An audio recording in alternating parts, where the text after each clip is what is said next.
बारामतीमध्ये उमेदवार द्यायचं हे काँग्रेसनं का ठरवलं? म्हणजे जर तुम्ही महाविकास आघाडीमध्ये एकत्रित आहात, बाकीच्या पक्षांनी उमेदवार दिलेले नाही आहेत, तिथं ते लढत नाही आहेत, असं असताना काँग्रेसची ही भूमिका काय आहे? आणि अजित पवारांच्या निधनानंतर साहजिक आहे की म्हणजे बरंचसं वातावरण असं सांगितलं जातं की सहानुभूतीचं आहे अशा वेळी, तर तरीसुद्धा हा निर्णय घेण्याच्या पाठीमागं काँग्रेसची भूमिका काय आहे?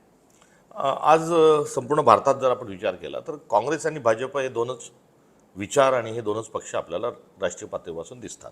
आणि भारतीय जनता पक्षाची जी दादागिरी आहे, जी त्यांची हेकेखोरी जी आहे, ते त्यांची हुकुमशाही आहे, लोकशाही प्रणाली त्यांना मान्य नसणे, संसदीय प्रणाली त्यांना मान्य नसणे, हा जो सगळा त्यांचा वैचारिकच्या सोबत आहे, त्यांची जी पॉलिटिकल प्रॅक्टिस राहिली, आम्ही याच्या विरोधात आहोत.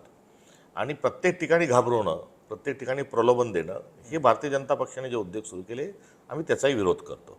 आणि त्या संदर्भात भारतीय जनता पक्षाच्या विरोधातली आमची भूमिका ही बारामतीमधली आमच्या उमेदवारीची हा कार्यकारण भाव आहे. पण आमचे मित्रपक्ष तिथे लढले हे सत्य आहे.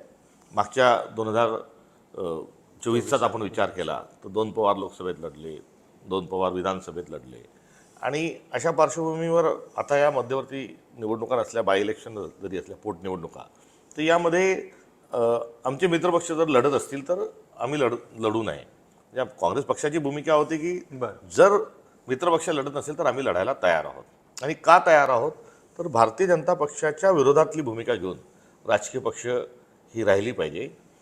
आता राष्ट्रवादी तिथे लढत जरी असली, तिथे उपमुख्यमंत्री सुनेत्रा वहिनी जरी निवडणूक लढत असल्या तरी भारतीय जनता पक्ष हाच मोठ्या भावाचा त्या ठिकाणी भूमिकेत आहे. लढाई भाजपच्या विरोधात आहे असंच मानतात. भाजपच्या विरोधातच आहे आणि त्यांनी त्यांचे मित्रपक्ष गुंडाळून ठेवलेले आहेत. साताऱ्याचं प्रकरण अत्यंत ताजं आहे. साताऱ्यामध्ये एक शिंदे सेनेच्या आणि दुसरा अजित पवारच्या राष्ट्रवादीच्या 2 मंत्र्यांना अडवलं जातं, त्यांना ठोकून काढल्याच्या बातम्या आपल्याला ऐकायला मिळतात. तिथे जिल्हा परिषदचे सदस्य या दोन्ही पक्षाचे आत जाऊ दिल्या जात नाही, किंबहुना राष्ट्रवादीचे सदस्य आत जाऊ दिल्या जात नाही. आणि अशा वेळेस राष्ट्रवादी गप्प बसते. त्यामुळे त्यांचं जे आता जे ज्युरिडिक्शन आहे ते त्यांनी जरी ते मित्रपक्षाला लढवत असेल तर भारतीय जनता पक्षच हा मोठ्या भावाच्या आणि भूमिकेत त्या ठिकाणी आहे. आणि त्यांच्या विरोधात काँग्रेस पक्षाची भूमिका असली पाहिजे, हा भाग 1.